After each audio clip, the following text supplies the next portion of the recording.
असंख्य जन्मों के पुण्य से प्राप्त हम सबको यह मानव जीवन, और उस मानव जीवन में हम सबको प्राप्त श्रेष्ठ सनातन धर्म, और उस श्रेष्ठ सनातन धर्म इसके बाद भी यहाँ जो समायोजन किया गया, उस समायोजन के निमित्त संवाद न हो तो आनंद नहीं आएगा।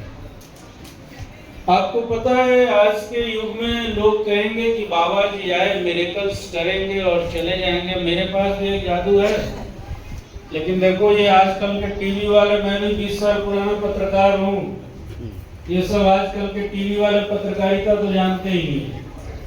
उनसे पूछ दिया जाएगा कि कितना रेशियो होता है जी विज्ञापन का, तो नहीं बता पाएंगे। इसीलिए देखो हम अपना चमत्कार उसी बच्चे को दिखाएंगे जो मोबाइल में अपने स्क्रीन पे अभी चिपका होगा।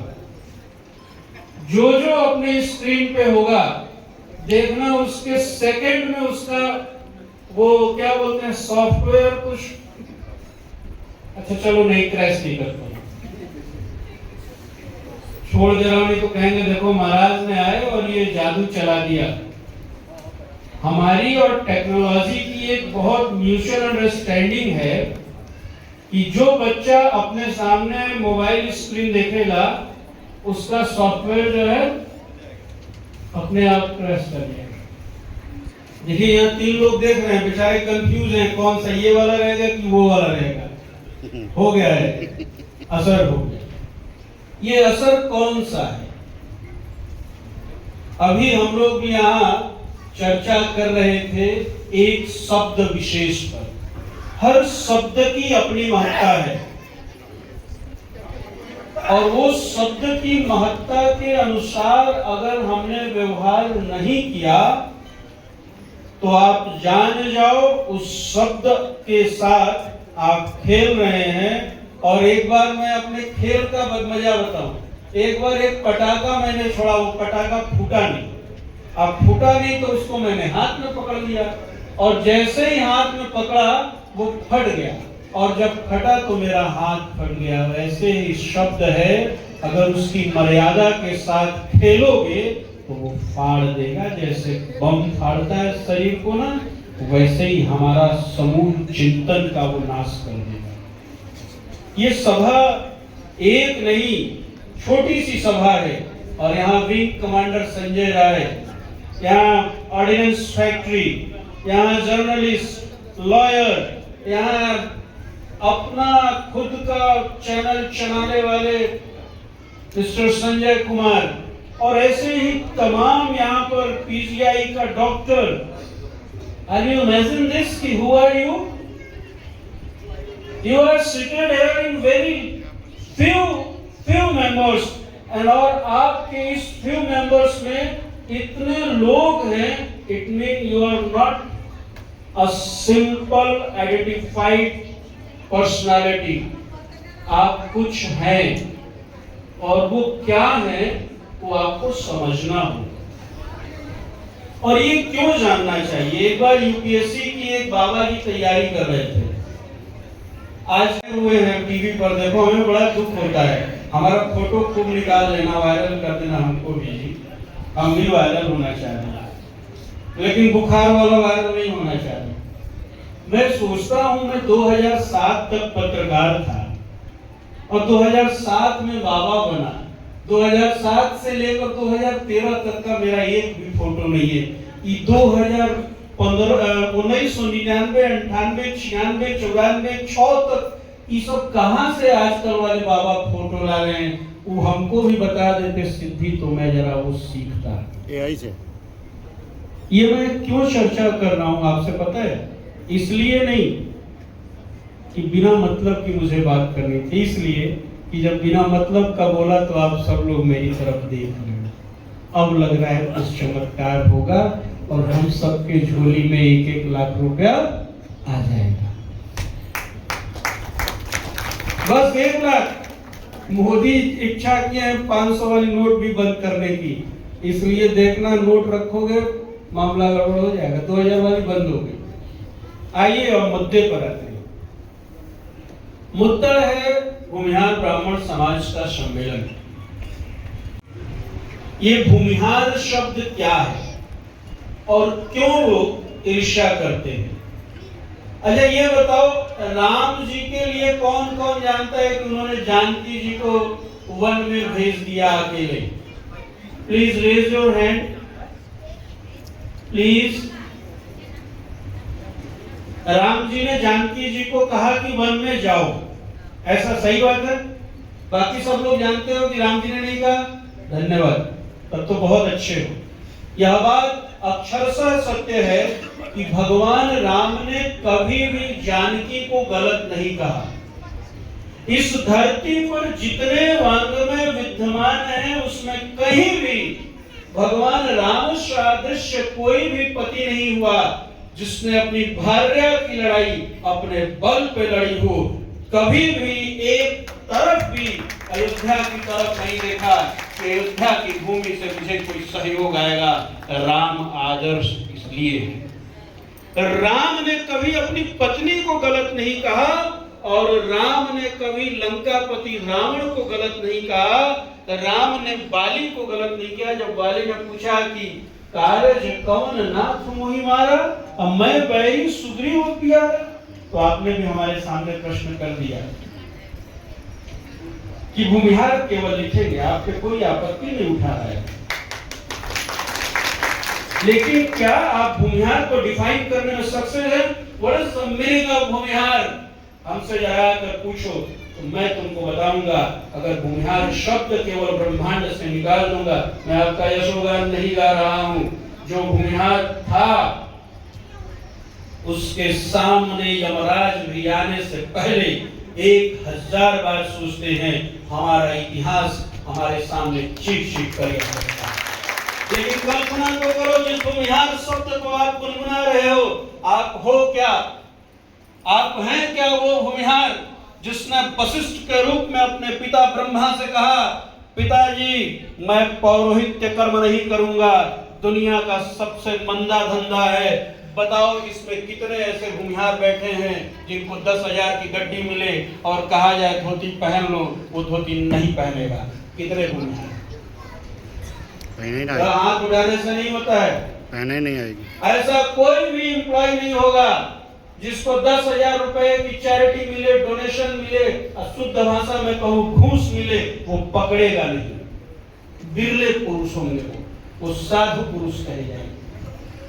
लेकिन वशिष्ठ ने कहा, सुनिए पिताजी, ये धंधा मुझे नहीं करना। और परशुराम जिनके सामने त्रिलोक्य जो है, सतयुग में भी थे, त्रेता में भी थे, द्वापर में भी थे, कलयुग में भी हैं, जिनके सामने सृष्टि कांपती है, वो परशुराम भी बनने की सामर्थ्य किन में।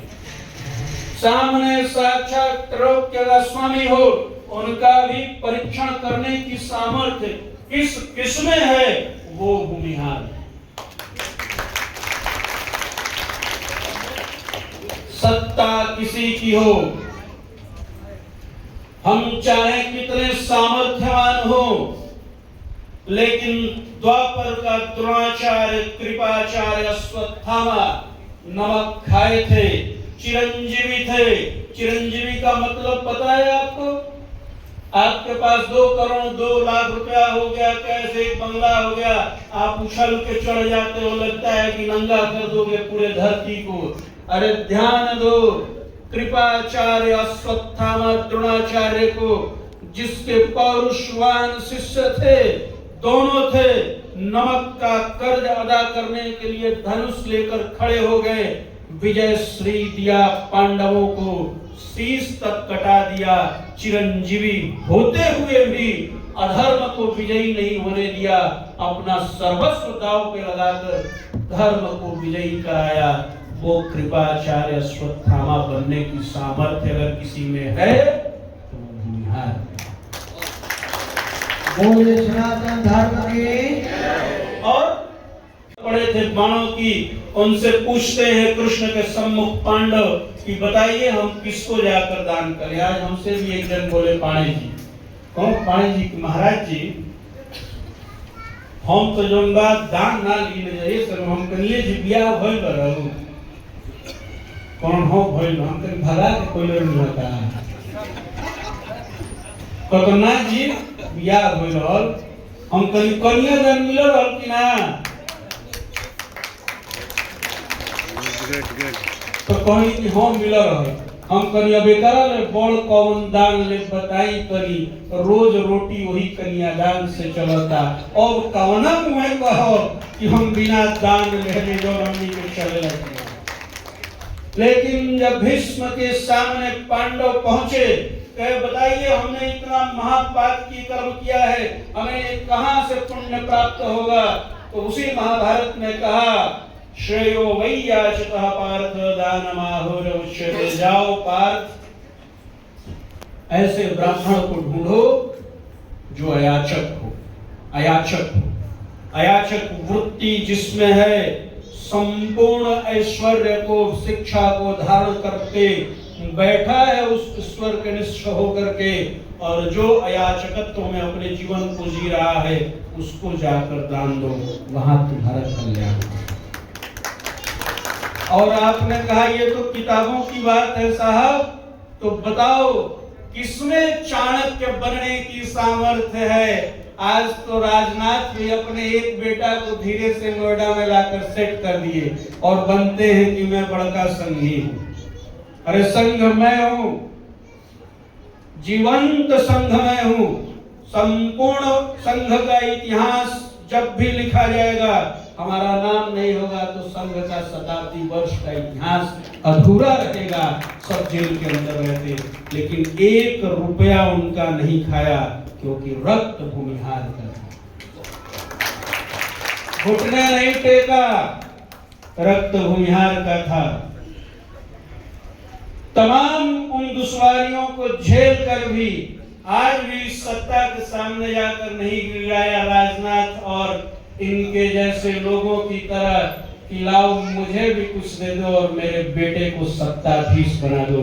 वो चाणक्य बनने की सामर्थ्य केवल और केवल इस भूमिहार ब्राह्मण वंश में। आप बात करते हैं, अरे ब्राह्मण शब्द अधूरा रह जाएगा साहब, ब्राह्मण शब्द परिभाषित नहीं कर पाएंगे वो लोग जो इस तरह की विचारधारा रखते हैं। वो असुरों से भी गए हैं जो दूसरों को लांछित करके अपने आप को बड़ा करने की कोशिश करते हैं।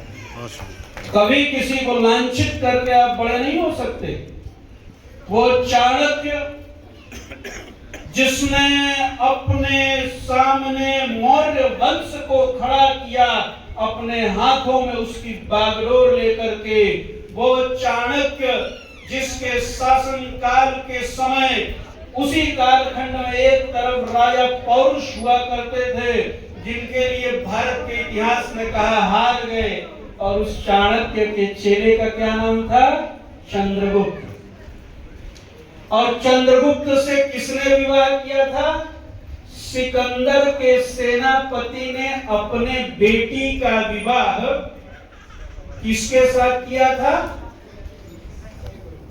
चंद्रगुप्त मौर्य के साथ। अगर हमारा राजा हारा होता तो उस राजा के पैरलर खड़े हो रहे राजा के साथ सिकंदर का सेनापति अपनी बेटी नहीं ब्याहता साहब। वो विजयी के शासन काल के साथ के रहने वाले राजा के साथ उसने बेटी ब्याही थी।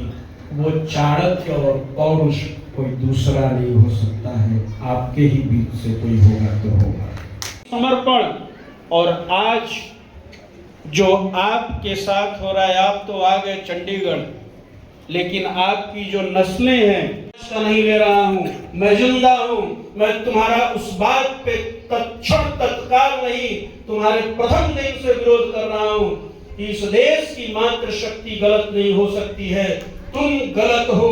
जब राम को अपनी जानकी को गलत कहने का अधिकार इस देश में नहीं दिया तो तुम तो तुच्छ प्राणी हो, जो पता नहीं किस जन्म में पाप किए, जो आज भोग रहे हो, अपनी दोनों किडनियां सड़ा करके झेल रहे हो और लोगों से संपत्ति की अपनी अवधारणा बना रहे हो कि 20 साल से मैं तड़प रहा हूं, अभी भी तुम नहीं सुधरे, तो इस देश की देवी को गलत कह रहे हो।